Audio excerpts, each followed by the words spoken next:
Fly me to the moon, let me play among the stars, and let me see what spring is like on Jupiter and Mars.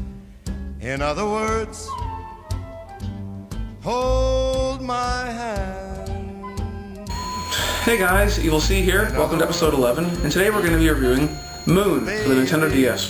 This game is published by Mastiff and developed by Renegade Kid. Now before I get into the review, I just want to mention, for those of you who don't know, that the owner of Renegade Kid, Mr. Jules Watsham, runs his own personal channel on YouTube. He posts things such as what projects his company is currently working on, gives a little bit of insight on game development, as well as converses with the community in general.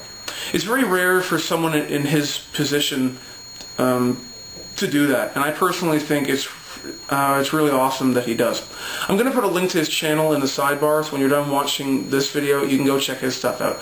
Thanks a lot for all the videos you've posted so far, Jules. I've really enjoyed them a lot. So now on to Moon. Moon is set in the year 2058 and takes place on the Moon, hence the name. You play as a soldier named Major Edward Kane.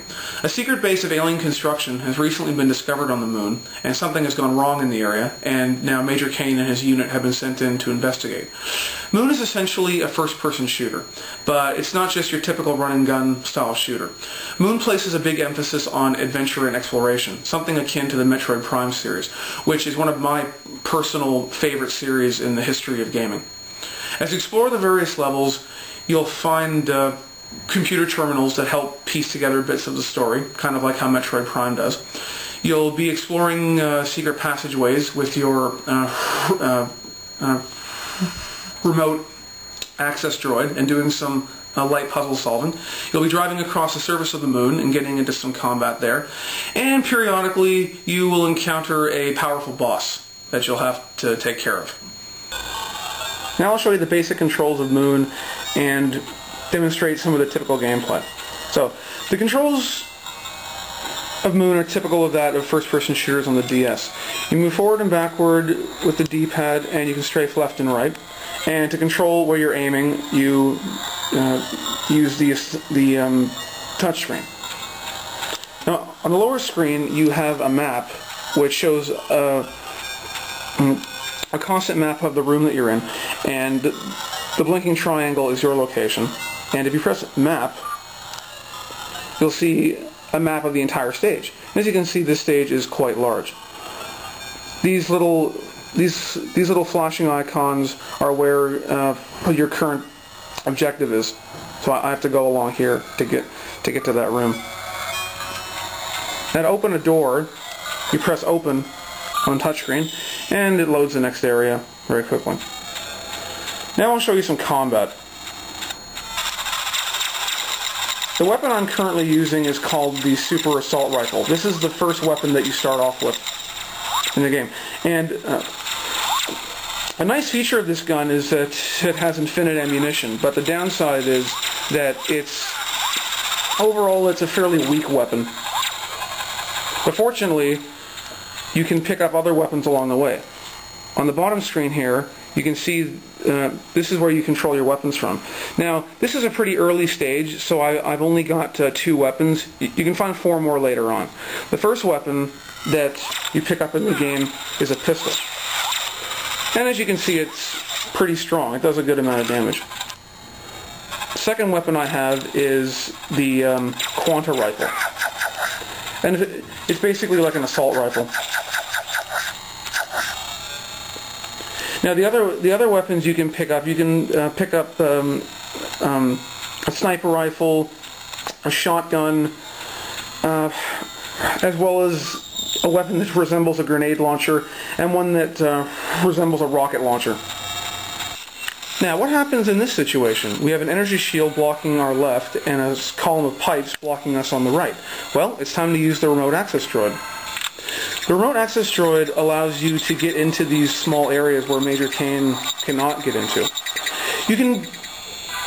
The closest comparison I can draw to the remote access droid would be the morph ball from the Metroid games, which allows you to get into really small areas to open up the larger area for Samus in her in her tall form to get through. Now the controls for the remote access droid are pretty much the same as Major Kane's. And the remote access droid does have a weapon that you fire with L. It cannot kill enemies, but it can temporarily disable them. So in order to get past that shield, you want to look for these glowing little orbs. By disabling them, you'll notice that that energy shield is now down, and Major Kane can now pass through it. Now our droid's getting hurt, so we better get him out of here. And also, when you're searching through these secret passageways, you'll often find these alien artifacts, and these can be used to open up a few extra bonus levels that you can find under the quick play option.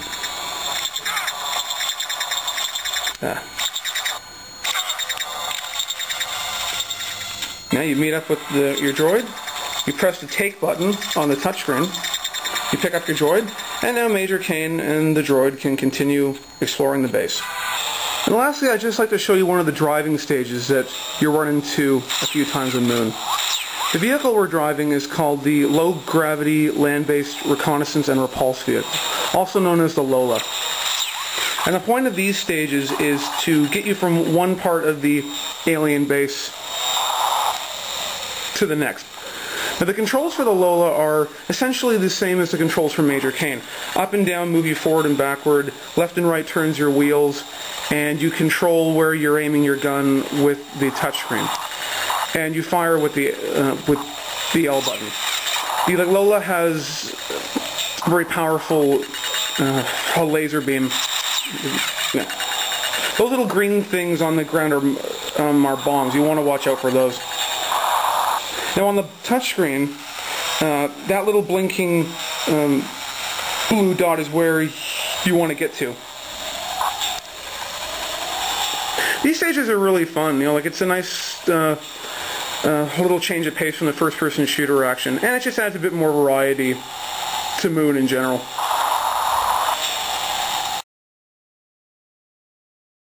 The graphics in this game are excellent. It's some of the best 3D work I've seen on the DS to date.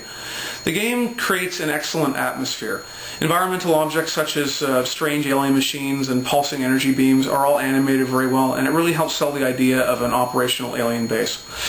Now, on the technical side, the engine pushing this game is nothing short of incredible. The action runs at a solid 60 frames per second with virtually no slowdown, even when there's 6 or more enemies on screen. Combined with the excellent animation and awesome graphics, this is as good, if not better, than Metroid Prime Hunters. And lastly, they finally fixed all the nagging issues that I had with their previous game, Dementium the Ward. They've added more save points, they give you more ammunition, and your enemies do not constantly respawn every time you re-enter a room. Moon was a bit shorter than I expected.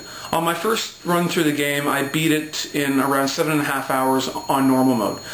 However, there is a veteran mode that is actually quite challenging, especially the boss battles. And with the inclusion of the quick play option, that does help to encourage a replayability a bit, but not so much as if they would have just included a full multiplayer mode. And unfortunately, Moon does not have a multiplayer option of any kind, which will definitely disappoint some people. And even I'm a little bit disappointed that there is no multiplayer mode. Renegade Kid has made such an amazing engine for this game. I would love to see them adapt it to a multiplayer option in the future. So overall, Moon is a highly atmospheric, adventurous shooter that looks fantastic, runs beautifully, has an interesting story, and is just a lot of fun to play. I would highly recommend it to anyone who loves the Metroid Prime series, as well as those people who like adventure and exploration elements in their first-person shooters. If Moon sells well enough, Jules says that there's a good chance that Renegade Kid will make a sequel, and if they do make a sequel, it's very likely that they will include a multiplayer mode. So, go buy Moon now, and let's help make that sequel happen. So, that concludes my review for Moon. Thanks a lot for watching. Please rate, comment, and subscribe. And please go check out Jules' channel on the side there. And I would also recommend subscribing to him, because he has some really good videos up. So Jules, I know you're watching right now. If you get a flood of subscribers in the next few weeks, you know the guy to thank. Again, I'm EVILC. Thanks for watching. I'll see you next time.